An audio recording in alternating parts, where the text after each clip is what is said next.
Bueno, buenos días a todos. Agradecer al Colegi y a Cuatro Casas por haberme invitado a esta ponencia y estar hoy con todos vosotros. Bueno, aunque os parezca un poco raro el ámbito de mi ponencia dentro del Colegi y cómo afecta o puede afectar esto a las entidades aseguradoras, bueno, vamos a ver cómo es posible canalizar determinadas inversiones eh, hacia, hacia el I+D y que, bueno, las entidades, en este caso las entidades aseguradoras, pues puedan beneficiarse de los incentivos fiscales al I+D, así como mejorar su responsabilidad social corporativa. Si pasáis la diapositiva, Rosa. Vale. Bueno, en esta primera diapositiva quiero hacer un aterrizaje a los incentivos fiscales en el impuesto sobre sociedades, ¿vale? Bueno, esto es una clasificación que he hecho yo, un poco atendiendo a los distintos grupos de deducciones e incentivos que pueden existir, ¿vale? Primero tenemos unos incentivos fiscales que podemos denominar de carácter técnico, es decir, como son las correcciones o todo lo relativo a la doble imposición, ya sea la exención por el 21 o por el artículo 22 de la ley del impuesto o las deducciones por doble imposición.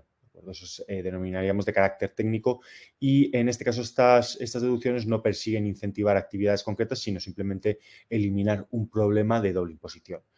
Luego tenemos las incentivos fiscales que podríamos denominar de carácter subjetivo, es decir, atendiendo al contribuyente que se les aplica. En este caso, bueno, pues tenemos, por ejemplo, todos los incentivos fiscales relativos a las entidades sin ánimo de lucro de la Ley 49, como pueden ser las fundaciones, también los regímenes especiales del régimen especial de cooperativas, ¿vale? O si vamos a la ley del impuesto, pues el régimen de estimación objetiva del que disfrutan las entidades navieras, es decir, aquellas entidades que se dedican al transporte de mercancías y de pasajeros. Vale.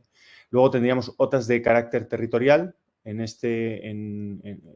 caso de nuestro país, bueno, el más claro es el régimen económico y fiscal de Canarias, que, bueno, los contribuyentes que tengan su residencia fiscal en Canarias o establecimientos permanentes en Canarias, pues gozan de las deducciones por inversiones en Canarias, la reserva para inversiones en Canarias o también los incentivos fiscales de la zona especial canaria. ¿De acuerdo?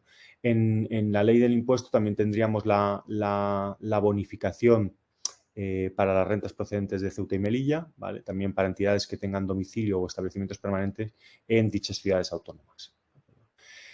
Y luego, de carácter objetivo, es decir, atendiendo a la naturaleza o la inversión del gasto efectuado, aquí sí que tenemos, bueno, yo he distinguido dos a nivel de base imponible, como puede ser cuando yo invierto en determinados activos que gozan de libertad de amortización o de amortización acelerada, ¿vale? También a nivel de base imponible tenemos lo que se denomina el patent box o la reducción del artículo 23 a determinadas rentas procedentes de la cesión o transmisión de algunos intangibles o la conocida como reserva de capitalización, ¿vale? Esta última sí que es verdad que, bueno, no está asociada realmente a una inversión en un gasto, es un incentivo, podríamos denominar, atípico en lo que es la normativa del impuesto sobre sociedades, ¿vale? Que aquí lo que se persigue con esta reserva de capitalización, el objetivo es que, bueno, que las entidades no distribuyan beneficios y esos beneficios se queden dentro de la empresa para financiar la propia actividad de la empresa, pero no se le obliga al contribuyente a invertir en un determinado bien concreto. Y luego, las que yo me voy a centrar más, las que son a nivel de cuota, y estas son las conocidas como las deducciones para incentivar la realización de determinadas actividades. Sí, Rosa, si puedes pasar a la siguiente. Vale. Un poco la evolución de estos incentivos fiscales que yo he resumido muy brevemente en los últimos años. Bueno, pues en relación con la doble imposición, sí que hubo un cambio en el año 2014 con la ley 27/2014, que entró en vigor el 1 de enero del 2015. Y bueno, como todos sabemos, la doble imposición interna, es decir, los dividendos y rentas derivadas de la transmisión de participaciones en entidades residentes, pues pasó del régimen de deducción al régimen de exención. Y luego el otro gran cambio que ha habido en los últimos años en relación con los mecanismos para corregir la doble imposición es la norma que entró en vigor el 1 de enero del 2021 y es la limitación del mecanismo de exención al 95%. ¿Vale? Que recordemos que ya bueno, pues, entró en vigor el año pasado con la anterior ley de presupuestos generales del Estado. ¿De acuerdo? En cuanto a los de carácter subjetivo, bueno, pues estos se han mantenido sin grandes cambios. De hecho, la ley 40, vemos la antigüedad de las leyes, la ley 49 de 2002, la de cooperativas de 1990, estas no han sufrido grandes cambios. El régimen especial económico y fiscal de Canarias sí que se ha ido adaptando un poco más a los tiempos, han ido introduciendo modificaciones, aunque es verdad que esta ley también está sometida mucho a la influencia política y al procedimiento de negociación de ayudas de Estado con la Comisión. Y por último, los de carácter objetivo, los que hemos denominado de carácter objetivo, pues bueno, hay aquí una tendencia mixta. Unos se han mantenido en el tiempo, pues las libertades de amortización, por ejemplo, de gastos de I+D, y otros sí que han sufrido profundas modificaciones y sucesivas modificaciones como el incentivo del patent box, ¿vale? ¿Por qué? Bueno, pues porque este tipo de incentivos han sido objeto de especial atención y revisión tanto por parte de la OCDE como parte de la Unión Europea porque bueno, consideran que puede utilizarse como un mecanismo para trasladar rentas de un estado, de un país a otro. ¿De acuerdo?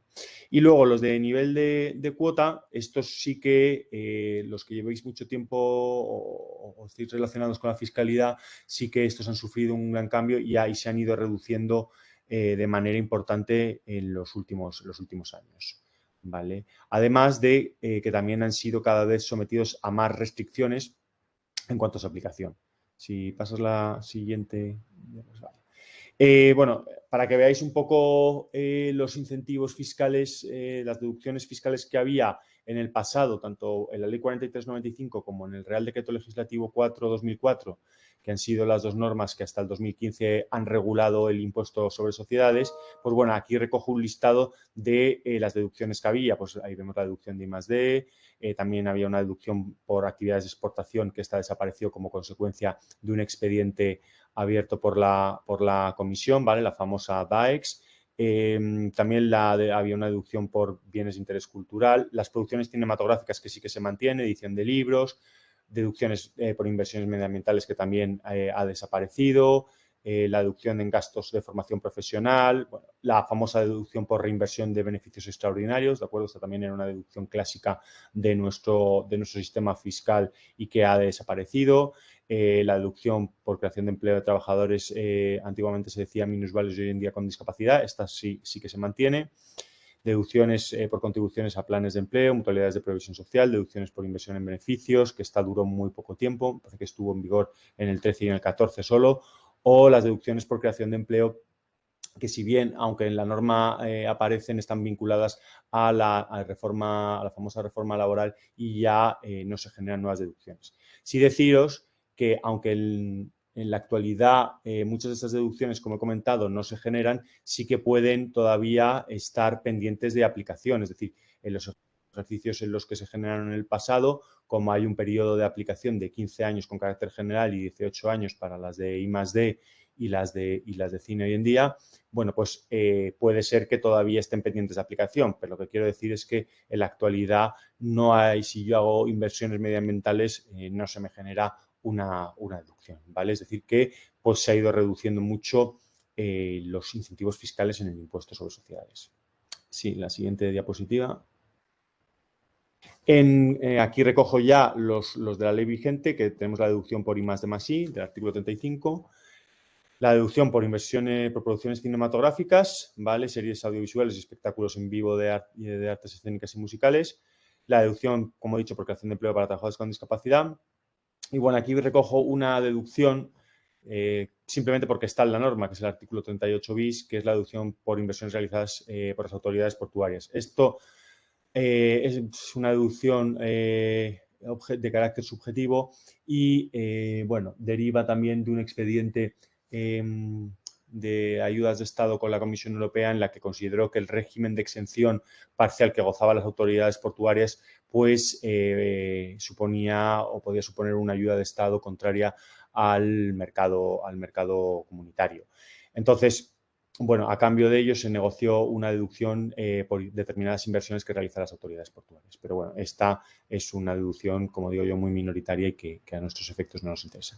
Como veis, de todo el listado de deducciones anteriores, prácticamente se ha quedado reducido a 3 deducciones, ¿vale? Para incentivar determinadas actividades. De las cuales yo diría que 2 son transversales, es decir, la deducción por I+D+I no está afectada a un sector concreto, es decir, que empresas de distintos sectores que realicen actividades que tengan esa consideración, pues pueden generar el derecho a la aplicación de la misma, así como la deducción por creación de empleo de trabajadores con discapacidad.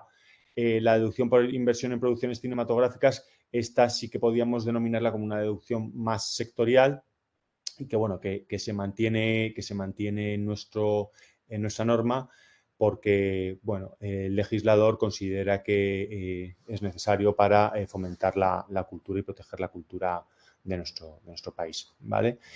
El procedimiento de paulatina desaparición de estas deducciones se inició con la Ley 35/2006, que es la ley del IRPF. En su exposición de motivos de esta norma se decía que, bueno, se cambiaba o se pretendía cambiar de modelo del impuesto sobre sociedades y se viraba hacia un modelo en el que el tipo impositivo, el tipo nominal era inferior. Como recordamos todos, hace ya muchos años el tipo del impuesto sobre sociedades era del 35%. Este tipo impositivo ha ido bajando sucesivamente hasta situarse actualmente en el 25%. ¿Vale? Es cierto que para las entidades de crédito, entidades de hidrocarburos y tal, es el del 30%. Pero bueno, con carácter general, el tipo impositivo general sí que se ha reducido 10 puntos porcentuales. A cambio de esa reducción del tipo nominal, lo que se decía es que, se iban a ir eliminando las deducciones, una simplificación de los incentivos fiscales que se consideraban, bueno, pues que distorsionaban o podían distorsionar el mercado, que no eran acordes al principio de neutralidad, aparte de conseguir un acercamiento de lo que siempre se ha dicho de tipo nominal al tipo efectivo. Vale. Si pasemos a la siguiente. En cuanto a las limitaciones, los límites a la hora de aplicar estas deducciones para incentivar determinadas actividades, también aquí vemos una tendencia que yo no me atrevería a decir única, sino un poco ha estado sometida a vaivenes, ¿vale? Pongo ahí evolución asimétrica. En el 2004, por poner como año de partida del Real Decreto Legislativo 4/2004, pues bueno, el límite para aplicar estas deducciones era del 35% de la cuota íntegra ajustada, es decir, la cuota íntegra minorada las bonificaciones y deducciones por doble imposición, y se elevaba al 50% en el caso de que, bueno, la deducción por I+D+I superara el 10% de esa cuota íntegra ajustada. Los límites temporales eran de 10 y 15 años, ¿vale? 10 con carácter general y 15 años para las de I+D+I. En 2011, dicho límite se incrementó y pasó a ser del 60%, ¿vale? El segundo límite, el del 50% para las de I+D+I, es decir, que parecía ser que el legislador apostaba por estas deducciones, que estas deducciones pudieran reducir la cuota íntegra en mayor cantidad. Y después, en 2012, como consecuencia de la anterior crisis, por necesidades de recaudación, pues los límites se redujeron al 25 y 50% respectivamente. Eso sí, a cambio se ampliaron los plazos para aplicar estas deducciones a 15 y 18 años en el caso de las deducciones por I+D+I. También en 2013, aquí parece que el legislador nuevamente quiere favorecer las deducciones de I+D+I, introduce el denominado mecanismo de monetización para esta deducción. ¿En qué consiste este mecanismo? Bueno, pues este mecanismo consiste en que si se cumplen determinados requisitos, entre ellos pues que haya transcurrido más de un año desde la finalización del periodo impositivo en el que se generó la deducción por I+D, siempre que se tenga informe motivado, requisitos de mantenimiento de plantilla afecta al I+D, también de reinversión en gastos de I+D, inversiones en I+D, ¿vale? A cambio de una serie de requisitos se permitía que la deducción generada en un periodo impositivo se aplicara sin límite sobre la cuota íntegra, es es decir, que ya no estaría sometida ni al límite del 25 o en su caso del 50%, ¿vale?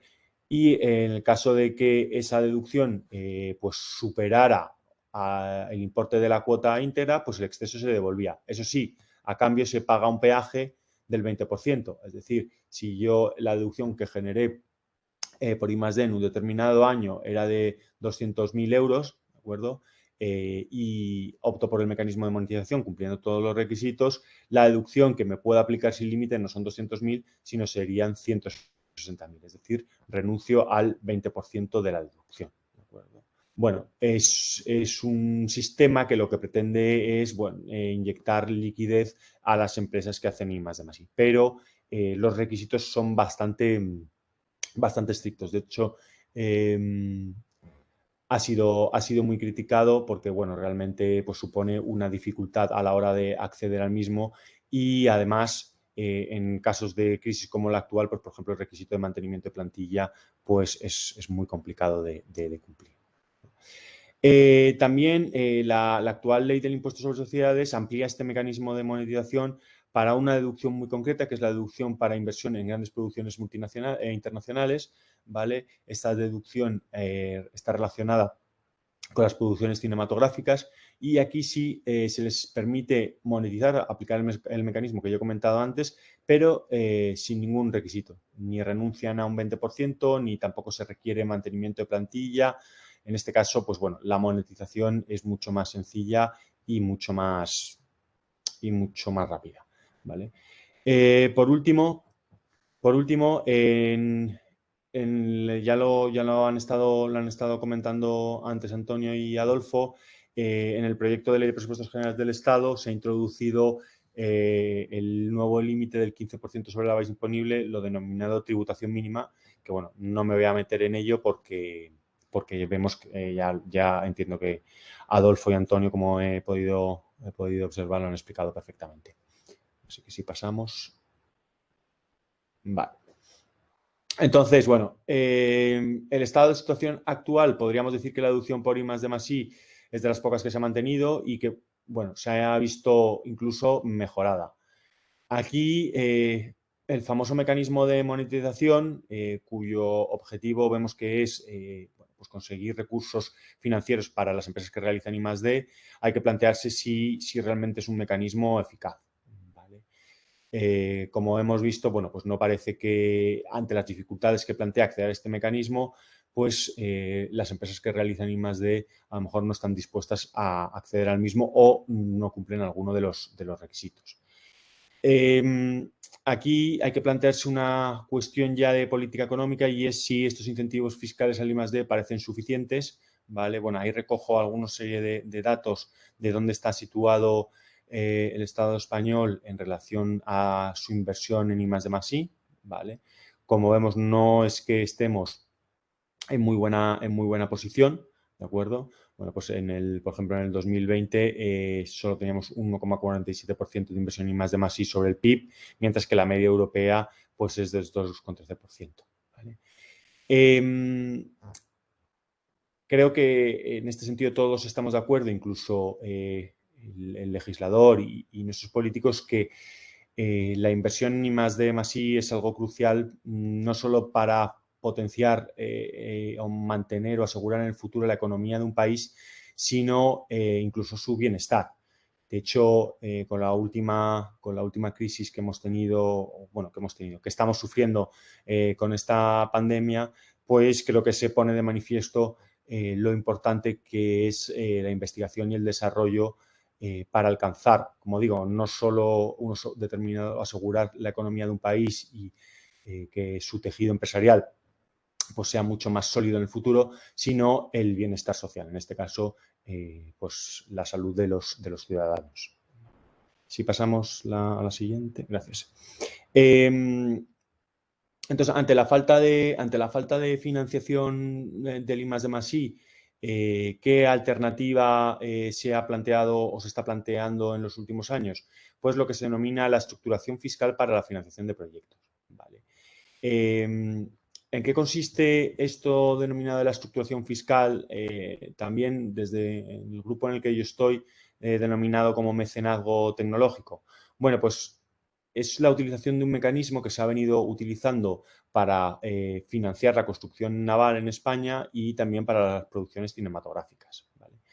¿En qué consiste esta estructuración fiscal para la financiación de activos? Ya puede ser un buque, una producción cinematográfica o un proyecto de I+D. Bueno, pues se utiliza el régimen de imputación de las agrupaciones de interés económico. Estas agrupaciones de interés económico van a ser las que se encargue de adquirir el buque que se está construyendo, de producir la película que es objeto de financiación, o bien que se encargue de desarrollar el proyecto de I+D que también necesita financiación. ¿Qué es lo que ocurre? Bueno, pues que este régimen de transparencia fiscal permite que aquellos que sean socios el último día del periodo impositivo de la agrupación de interés económico, con independencia de que lo hayan sido o no a lo largo de todo el periodo impositivo, pues se les permite que se imputen las bases imponibles, ya sean positivas o negativas, se imputen la reserva de capitalización, se imputen las deducciones, bonificaciones, etcétera, que tenga esa agrupación de interés económico.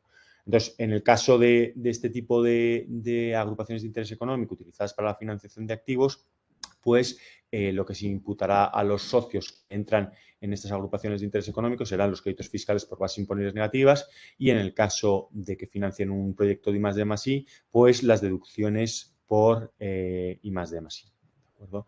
En este caso, los inversores recuperarán su inversión, como veremos luego en los esquemas, recuperarán su inversión vía créditos fiscales, ¿vale? Es decir, que si un inversor invierte 100.000 euros en una agrupación de interés económico, pues a lo mejor recuperará créditos fiscales por valor de 120.000, ya puesto a nivel de crédito fiscal, de menor impuesto a pagar. ¿De acuerdo? Sí, la siguiente diapositiva. Aquí hago un breve recordatorio del origen de la estructuración fiscal, que es el famoso o el conocido como tax lease, ¿vale? Que es el que se ha utilizado y se utiliza para la financiación de la construcción naval, ¿de acuerdo? Ya desde finales de los 90 tenemos consultas de la Dirección General de Tributos en los que se refiere a estas estructuras, ¿de acuerdo? Este tipo de estructuras, bueno, se denomina tax lease, aquí sí se puede denominar tax lease porque implica la utilización del régimen de arrendamiento financiero, ¿vale? En el régimen de arrendamiento financiero se permite, a diferencia de lo que ocurre cuando amortizo un activo adquirido por arrendamiento financiero, es decir, yo cuando adquiero un activo se empieza a amortizar tanto contable como fiscalmente cuando entra en condiciones de funcionamiento. Sin embargo, se permite una especialidad en el régimen fiscal de arrendamiento financiero y es que en el caso de determinados activos que tengan características singulares, que su periodo de construcción sea superior a 12 meses, ¿vale? Se permite que esa amortización se inicie durante la construcción del activo. Entonces, en estos casos, pues el buque, cuando se iba construyendo, ya la agrupación de interés económico podía ir amortizando fiscalmente ese activo que se estaba construyendo. Estas estructuras fiscales fueron cuestionadas por la Comisión Europea en la decisión de julio del 2013 y fue considerada como ayuda de Estado contraria al mercado comunitario, ¿vale? El punto débil del sistema, que también ha sido así señalado por el Tribunal de Justicia de la Unión Europea, es que para acceder al antiguo régimen se necesitaba una autorización de la Dirección General de Tributos, ¿de acuerdo? Entonces consideró que la Comisión y el Tribunal ha considerado que existía ahí discrecionalidad y que por tanto había selectividad y ayuda de Estado ilegal, ¿de acuerdo? Este sistema de tax lease, el antiguo sistema de tax lease, fue modificado, ¿de acuerdo? Y ya no se requiere de ninguna autorización expresa por parte de la Administración, ¿de acuerdo? Y bueno, ha sido santificado por la Comisión Europea y también por el Tribunal General de la Unión Europea, ya que los holandeses, que fueron los que promovieron el primer expediente de ayudas de Estado, también intentaron que este nuevo sistema fuera declarado como ayuda de Estado, pero fue rechazado por el Tribunal General. ¿Vale? Si pasamos a continuación. Aquí, nada, un poco una breve explicación de cómo funciona estas estructuras de tax list, ¿de acuerdo? Este gráfico está sacado de la propia decisión de la comisión del 2013, ¿vale? Y aquí vemos, bueno, pues que hay un astillero que construye un buque y, bueno, que lo quiere cotizar en el mercado internacional. Y hay una empresa naviera que también está interesada en ese buque. Lo que pasa que el precio al que el astillero necesita cobrar para vender ese buque, necesita cobrar por ese buque para cubrir costes y tener un determinado margen y poder sobrevivir, pues es más alto a lo mejor que el que está dispuesto a pagar una empresa naviera, ya que al cotizar en un mercado internacional pues puede ir a que ese buque se construya en un astillero coreano, un astillero chino o un astillero holandés, ¿de acuerdo? Entonces, bueno, se interpone una compañía de arrendamiento financiero, que normalmente es una entidad, una entidad de crédito, y esta compañía se subroga en el contrato de construcción naval y se lo va a arrendar por arrendamiento financiero a una agrupación de interés económico.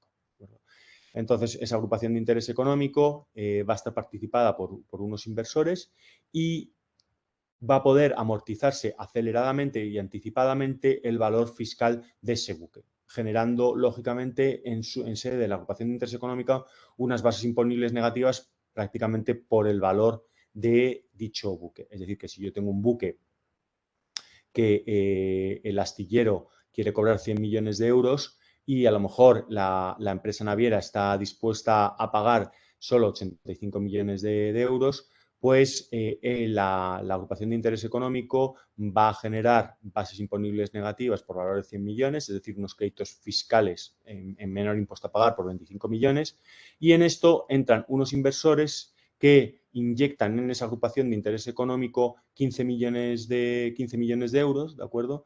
Y se van a llevar la totalidad de las bases imponibles negativas, es decir, se van a llevar créditos fiscales por valor de 25 millones de euros.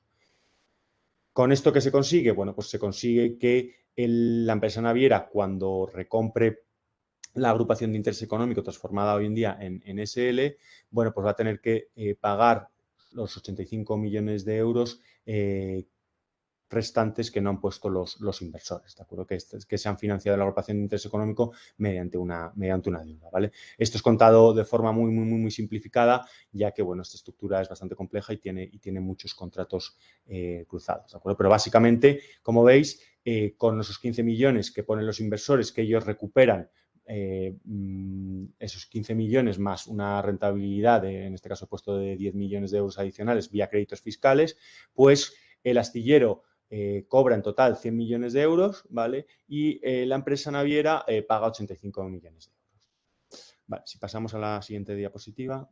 Vale.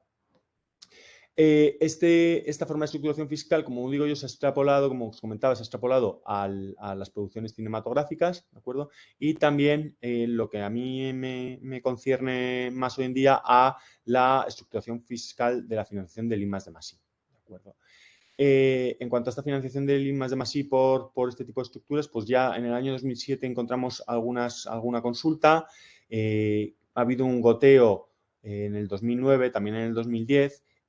Por ejemplo, en el artículo 33 de la Ley de Ciencia del año 2011 ya se habla de la utilización de agrupaciones de interés económico para llevar a cabo proyectos de I+D y aprovechar los incentivos fiscales. Y es en 2014 cuando ya encontramos consultas más detalladas en las que se recoge este tipo de estructuras, ¿vale? Estas consultas son muy detalladas, en las que se pregunta cómo debe procederse, los socios, la actividad de los socios, la actividad de la agrupación de interés económico, las opciones de compra y venta cruzadas que hay, es decir, se define muy claramente. Es decir, que hoy en día tenemos agrupaciones de interés económico, también así recogido ya en alguna consulta de la Dirección General de Tributos, en la que se pidió el informe al Instituto de ALICAC, al Instituto de Contabilidad y Auditoría de Cuentas. Este tipo de agrupaciones de interés económico, pues bueno, tiene la consideración para los inversores de un producto financiero. Es decir, los inversores invierten una determinada cantidad, ¿vale? Y recuperarán su inversión más una rentabilidad vía créditos fiscales. Esta consideración de las AIS como producto financiero ha sido ya recogida en la propia ley del impuesto sobre sociedades, ¿vale? Ahí recojo el artículo concreto en el que se establece y viene a decir que, bueno, que en el caso de que los socios de la agrupación de interés económico, por la forma de contabilizarlo, recuperen su inversión más una rentabilidad vía las bases, los créditos fiscales por bases imponibles y por deducciones, pues deberán disminuir el valor de adquisición de su participación en la agrupación de interés económico y el exceso deberá tributar como un ingreso financiero. Bueno, o sea que ya aquí se recoge el criterio del ICAC del año 2009. También con la ley actual, con la ley de impuestos sobre sociedades actual, también tenemos consultas como las que menciona ahí del 16 y del 18, en las que, bueno, vienen a confirmar todos los criterios anteriormente mencionados. Sí, la siguiente. Bueno, aquí recojo un diagrama muy simple de la estructuración fiscal en I+D+I, ¿vale? Tenemos una empresa de I+D, ¿vale? Que, bueno, va a ser la que realice por encargo el proyecto de I+D, ¿vale? Y quien se lo va a encargar va a ser la agrupación de interés económico, que es la que va a asumir el riesgo del proyecto. Entonces, en este caso, quien va a generar el derecho a la deducción por I+D va a ser la agrupación de interés económico. En este caso, la empresa de I+D irá facturando a la agrupación de interés económico, dependiendo de los hitos del proyecto, pues los trabajos que va realizando en el ámbito de ese proyecto de I+D. ¿De acuerdo? Como digo, en un punto determinado, que bueno, que siempre que, y con el objetivo de que al final del periodo impositivo de la agrupación de interés económico sean los socios, entran los inversores mediante realización de una aportación de capital. Ellos serán los que tengan los socios el 100% de la agrupación de interés económico en el momento de finalización del periodo impositivo de esta y se imputarán tanto los créditos fiscales por bases imponibles negativas, ya que la agrupación de interés económico en principio solo ha tenido gastos por la realización de ese proyecto, y también se imputarán la deducción por I+D generada por esa agrupación de interés económico, que es la que realiza el proyecto de I+D. Sí. A la continuación, la siguiente. Vale. En ese sentido, dentro del grupo en el que estoy de responsable fiscal, la empresa que se dedica a la financiación de proyectos de I+D, pues se denomina Caudal, ¿vale? Esta empresa, bueno, está integrada dentro del grupo Arquimea, que es básicamente, el origen de este grupo es de ingeniería, ¿vale? Nuestro fundador y presidente, Diego Fernández Infante, es ingeniero de telecomunicaciones y doctor en telecomunicaciones, ¿vale? Él inició su carrera en Airbus y, bueno, desde hace más de 20 años, pues fundó el grupo Arquimea, ¿vale? En este sentido, bueno, él como ingeniero y muy metido en el mundo de la I+D, en distintos campos, tanto en el campo de aeroespacial, en el campo de la biotecnología, ¿vale? De las infraestructuras, pues siempre estaban necesitados de financiación. Y bueno, pues en el 2016 vio la posibilidad de financiar un proyecto justo relacionado con temas aeroespaciales, y utilizó este instrumento. A la vista de este instrumento, pues vio que era un instrumento muy potente para financiar no solo sus propios proyectos, sino también para ofrecerlo al mercado, ya que él, bueno, al estar en el mundo de la ingeniería y de la investigación y desarrollo, pues sí que conocía muchas empresas que tenían estas necesidades de financiación.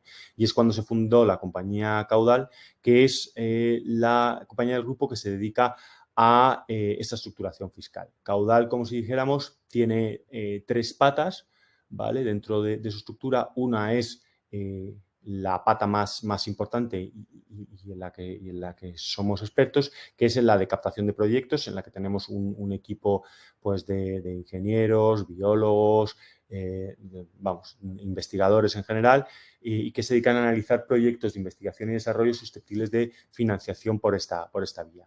La otra pata sería la pata de captación de inversores, es decir, de aquellas empresas que están interesadas tanto desde un punto de vista de la rentabilidad económico-fiscal que dan esas estructuras, como también desde un punto de vista de responsabilidad social, ¿de acuerdo? Y que, bueno, para que inviertan en estos proyectos de I+D y ayudan a financiar el I+D. Y la tercera pata serían los que engrasan todo, que son aquellos, bueno, pues que se dedican a la elaboración de los contratos, simuladores, ¿vale? Toda la parte de operaciones. Vale, siguiente diapositiva. Vale, bueno, las características principales de los proyectos de I+D+I y su financiación mediante lo que denominamos el mecenazgo tecnológico, pues bueno, ahí tenéis unos breves datos resumen un poco de todos los proyectos que se han ido financiando. Como veis, los proyectos de I+D pues, son superiores a 300.000 euros, los de IT superiores a 400.000. Hay que decir en este sentido que en España los proyectos de I+D no tienen grandes presupuestos, ¿vale? Los que están necesitados de financiación, porque estamos hablando de empresas, pues bueno, no startups, pero empresas que, bueno, que no tienen todavía un tamaño muy grande, pero que realizan proyectos de investigación realmente interesantes, y los grandes proyectos de investigación con un coste muy alto, pues eso sí son realizados muchas veces in-house por grandes empresas. Aquí lo que estamos buscando pues son empresas que necesiten esa financiación y, lógicamente, sus proyectos de I+D no tienen unos presupuestos tan elevados. ¿De acuerdo? Ahí veis el importe financiado mediante este mecanismo. La madurez tecnológica de los proyectos, pues en este caso normalmente nosotros estamos especializados más en el I+D, ¿de acuerdo? Y preferiblemente en fases o estadios de madurez tecnológica muy incipientes, es decir, que prácticamente sea investigación básica, se puede denominar investigación básica, ¿vale? Y bueno, es compatible con otras vías de financiación privada, ¿vale? Bueno, siguiente diapositiva. Sí. Aquí tenéis un breve resumen del camino que se sigue a la hora de financiar un proyecto de I+D mediante el mecenazgo tecnológico. Bueno, primero se constituyen las agrupaciones de interés económico y se hace la prospección de los proyectos de I+D susceptibles de financiación. Esto lo hace, como os he dicho, Caudal en su pata de captación de proyectos, ¿vale? Una vez que ya se han captado los proyectos susceptibles de financiación, se redacta una memoria técnica, ¿de acuerdo?, que se somete a certificación, el que se denomina certificado ex ante, por una entidad supervisada por la Entidad Nacional de Acreditación, por el ENAC, ¿de acuerdo? Por supuesto, Caudal acompaña a lo que es al ente de I+D en la redacción de esa memoria técnica. Una vez que ya esa memoria técnica se ha propuesto y el proyecto se ha finalizado, ¿vale? Bueno, se solicita el informe motivado vinculante al Ministerio de Ciencia, y además también se procede al proceso de certificación ex post, es decir, una vez que el proyecto se ha finalizado, con la memoria de ejecución del proyecto se somete igual a una entidad certificadora que ha sido acreditada por el ENAC, ¿de acuerdo? En este caso, pues bueno, el ente de I+D al final del proyecto, los inversores se quedarán con los créditos fiscales y el ente de I+D, mediante el ejercicio de una opción de compra que está detallada, como os he comentado, en las consultas vinculantes mencionadas, pues recompra la agrupación de interés económico, ya que, bueno, ella es la última interesada en ese proyecto, y a cambio ha recibido esa financiación, entre comillas, a fondo perdido, porque, bueno, los inversores han puesto ese dinero y lo han recuperado vía créditos fiscales, ¿de acuerdo? Siguiente diapositiva. En cuanto a la seguridad legal y jurídica, pues bueno, aquí tenemos las consultas vinculantes que hemos comentado. También yo diría las reformas legales que han sucedido en los últimos años, tanto como he comentado, la ley de ciencia y la propia ley del impuesto sobre sociedades, en la que sí ya se recoge la posibilidad de estas agrupaciones de interés económico como instrumento financiero, ¿vale? Bueno, la experiencia del propio grupo, que lleva ya pues más de 5 años financiando proyectos mediante esta vía.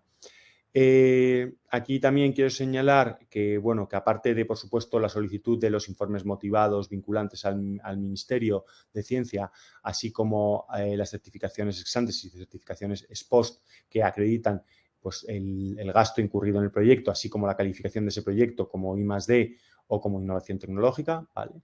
Y ahí sí que, bueno, pues las certificadoras son exigentes y, bueno, pues son las que determinan si un proyecto tiene una calificación u otra, ¿de ¿de acuerdo? También quiero mencionar que en el último año hemos iniciado una nueva vía y es el llegar a acuerdos previos de valoración con la administración tributaria, con la agencia tributaria. ¿Vale? En este caso hemos llegado a 2 acuerdos previos de valoración para 2 proyectos que se van a financiar mediante agrupaciones de interés económico, mediante estructuración fiscal, y en el que la agencia tributaria pues, ha emitido un acuerdo previo de valoración en el que ha certificado la base de la deducción generada en ese proyecto de I+D. Y como sabéis, cuando uno suscribe este tipo de acuerdos previos de valoración con la administración tributaria, pues aparte de que tenemos el correspondiente informe motivado vinculante que vincula en cuanto a la calificación del proyecto como I+D o como innovación tecnológica, también ya ese proyecto, esa deducción ha quedado santificada en cuanto a su cuantía, ya que se ha llegado a un acuerdo previo de valoración con la administración. Siempre, lógicamente, que no haya un desvío significativo con lo acordado con la administración, ¿de acuerdo? Entonces, bueno, esta última vía, que nosotros hemos denominado alto impacto, pues ofrece una seguridad jurídica pues aplastante. Y bueno, pues en cuanto a los asesores, como he dicho, Caudal colabora con los principales despachos de abogados de España. En este tipo de, pues hemos sometido a informes legales este tipo de estructuras, así como, bueno, las certificadoras que certifican los proyectos que son financiados mediante este mecanismo. Sí, siguiente diapositiva. Bueno, aquí los perfiles de las empresas, tanto inversoras como financiadas, las empresas financiadas, las empresas de I+D, pues ya os lo he adelantado. Suelen ser empresas que tienen necesidades de financiación, no suelen ser empresas que han surgido hace un año, sino que, bueno, intentamos que sean empresas que ya tengan una trayectoria, que inviertan de forma recurrente, que ya tengan un historial de inversión en I+D, ¿vale? Que, bueno, que sean empresas que tengan también capacidad de financiar la parte no financiada del proyecto, es decir, si mediante el mecanismo de mecenazgo tecnológico se financia entre el 25 y el 40% del proyecto, pues que ellas sean capaces de financiar el 60% restante, ¿de acuerdo? Bueno, pues también se analiza la seriedad de esos proyectos porque, lógicamente, van a ser sometidos a un proceso de certificación. Y en cuanto al perfil de los mecenas, aquí yo sí que me atrevería a distinguir entre 2 tipos, ¿vale? Aquellos que están más orientados a buscar una rentabilidad financiera, ¿vale? Que, bueno, aquí podríamos encontrar lo que normalmente nos encontramos, pues suelen ser empresas de pequeño o gran tamaño, o empresas familiares de un gran tamaño, pero que tampoco son grandes empresas y que, bueno, pues están guiadas a lo mejor por un objetivo más de rentabilidad financiera. En el caso de grandes empresas, como alguna empresa aseguradora que ha invertido en este tipo de estructuras con nosotros, pues a lo mejor están interesadas más ya en la parte de la rentabilidad, la parte de responsabilidad social, de sostenibilidad, ya que, bueno, permite que cumplan con sus políticas de responsabilidad social corporativa, de inversión en en investigación y desarrollo, que a lo mejor ellos internamente por su actividad pues no pueden invertir, ¿de acuerdo? Pues a lo mejor un proyecto se me ocurre, en una aseguradora, un proyecto de I+D que esté vinculado pues con un determinado componente que mejora el asfalto de las carreteras, lo que hace que pues la seguridad vial en que se mejore y se reduzca la tasa de accidentes, ¿vale?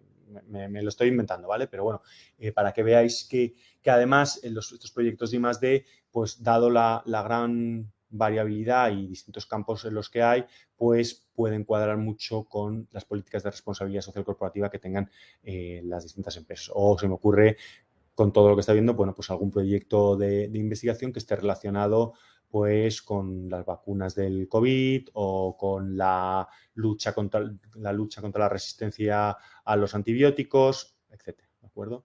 Bueno, pues hay muchos proyectos en España que están necesitados de financiación y, bueno, pues el papel de Caudal es enlazar a esos proyectos que están necesitados de financiación con empresas, bueno, pues que estén deseando invertir en ese tipo de proyectos por mejorar su responsabilidad social o simplemente, bueno, pues mejorar su rentabilidad financiera. ¿De acuerdo?